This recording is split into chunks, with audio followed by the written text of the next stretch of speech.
Welcome to the channel everyone. Today I'm going to talk about text view in SwiftUI.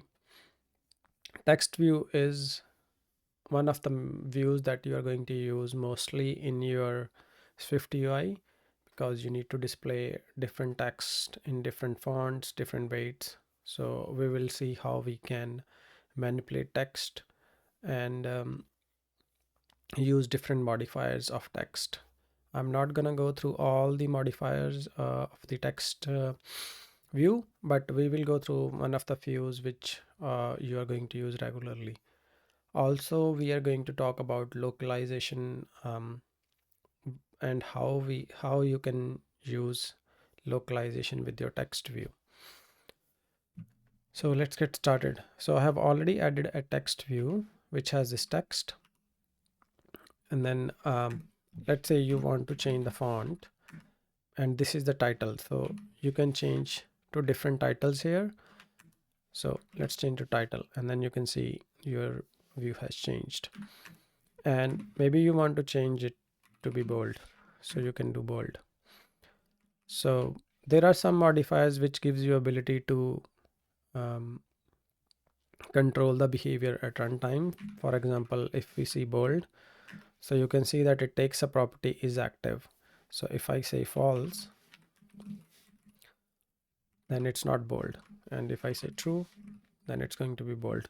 So you can modify this behavior based on a condition whether you want to make the text bold or not. Let's talk about some other modifiers which you are going to use. One of the very common requirement with the text is we want to limit the number of lines we want to display the text in. For that you can use line limit. Let's say I want to only set it to show only one. As you can see that my text is now trimmed at the end. So you can control that how you want to control your truncation to happen. So as you can see that my text is now truncated towards the end. So you can actually change that if you have a requirement that you want to change your truncation mode. So you can either go tail, middle, so that it's truncated in the middle, so your tail and your front is complete, or you can change it to head so that your head is like front of the text is truncated. It depends upon the requirement. Other thing that you can do is if you are loading some data from the server and then you want to show a placeholder text rather than showing something empty, that you can use a redacted mode, and then here you can just say it's a placeholder. So as you can see, my text is now redacted. So this is a very good modifier that you can use.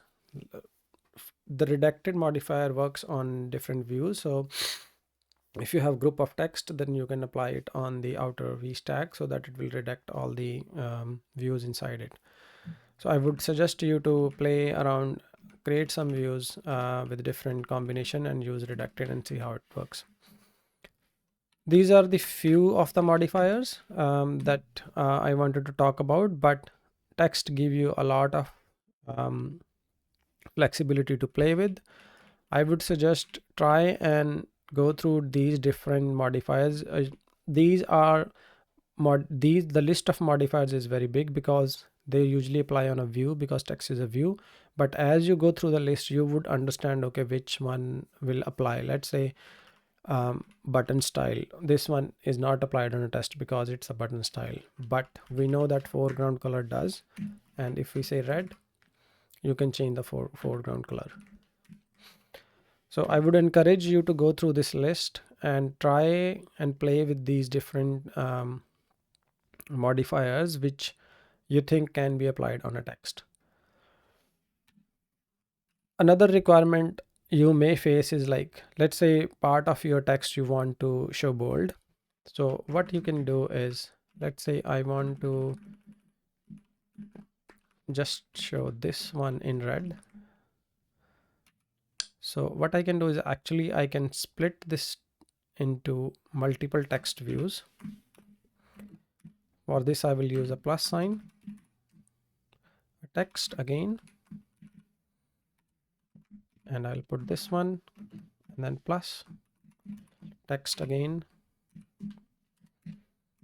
So I have now 3 text views, and I can make this one foreground color red, and maybe I want it to be bold. So as you can see that my view on the right is now displaying only this one in the text. Add some spaces here. So this is the way you can play with your text. If you have like part of the text you want to show red, and the part of the text you want to format in a different color or something, or a different style.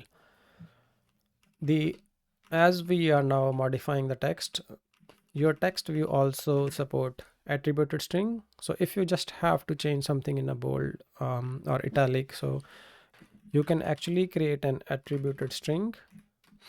So we can say attributed text is equal to attributed string, and we go markdown. So markdown, and here we'll say this is going to be, let's say, make it bold, right? Because we know that this is a string, so we know this is not going to crash. So we will force unwrap it, and let's show this string here now. Text, attributed text, and our preview will reload in a minute. So you can see that my text here is bold. Let's try and change this to be underscore, I think it's 1, and let's change this to be, let's say, italics. So this is how you can use attributed string with your text. Now let's get to the next part. If you are planning to localize your app in different languages, you want to add localization strings in your app. So let's try and see how you can add localization strings. So first we'll add a file called strings file, and add a localizable strings file. So once you add the file, let's move it here, and then you click on localize, and this is now localized for English. And let's add a, let's add hello, and I want to display hello world to SwiftUI, right? Something like that. And this is the only file where you want semicolons after each line ending.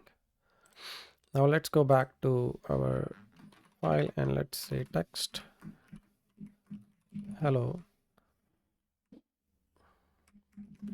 So what's happening here? I said hello, but my previewer is showing hello because my previewer doesn't show the localized strings. When I run the app, you can see that it's showing hello world to SwiftUI. You can keep on adding your strings files to one localizable file, but if let's go back to our content view and see what's going on here. So if I jump to the text definition, you can see that it takes the text, which is our localization string key. So whenever we define a string, it is treated as a localized string key, and SwiftUI will try to find that key in the default table, which is the localizable table. That so when we say table, that's the file name, so which is the localizable file name, which is the default table name. So you can actually create different files for your localization strings, and you can manage them easily. The bundle is always main by default, and comment, you can provide a comment. You need to provide a comment if you are planning to export localization file and give it to somebody, and then you want them to understand what that string actually means. So you can add a comment there, and it will be added as a comment in your exported file. We'll talk about this one once we go detail into localization. So for now, let's say I want to create another file,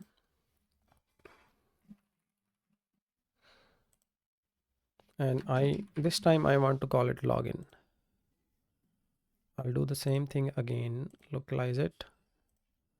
So for login, let's say I have a key called login, and it says login here. And when I go back to my content view and I say login and I run the app, okay, of course, because I missed the semicolon. So let's run the app. It's showing only login because it's trying to find it in the default localizable table name. So what I can do is I can do a table name here, and then I can say use login. And if I run my app again now, it says login here. So this is how you can maintain your localization files in SwiftUI. We will go through the technique where you don't have to mention your table name every time you specify a string, but that's for a different video when we go about how you simplify your SwiftUI content. The next thing you want to know while handling the localization is if you have a variable, let's name it. Naming variables is very hard. Variable text, and then we say hello here, and in here you are going to use your variable text. So this might be a property or a computed property in your view model or somewhere where you're going to use this one. And then if I run this text now, you're going to see that it's not localized because it's a variable. So SwiftUI doesn't know what to do with it. So what we need to do is we need to wrap it inside a localization string key and value to be whatever the output of that variable. And once we run the app now, so you will see that it's now localized. So you need to take care of this one while handling localization with variables. The another thing that you would need to do sometimes, it's very rare, is let's say you have a part of your text or some label in your SwiftUI app that you don't want to localize, and you just want to show it in a specific language or the format that you want to show it. For that, what you would need to do is you need to use verbatim, if that's what it's called. If we read, it says it creates a text view that displays a string literal without localization. So you would need that. And if we say hello here now and we run the app, you would say that this hello here is not localized now, but this one is localized. So that's how you can use this feature to just show the specific text. So this is mostly all about the text view which you are going to use in everyday life. Thanks for watching the video and keep coding, and I'll see you next time.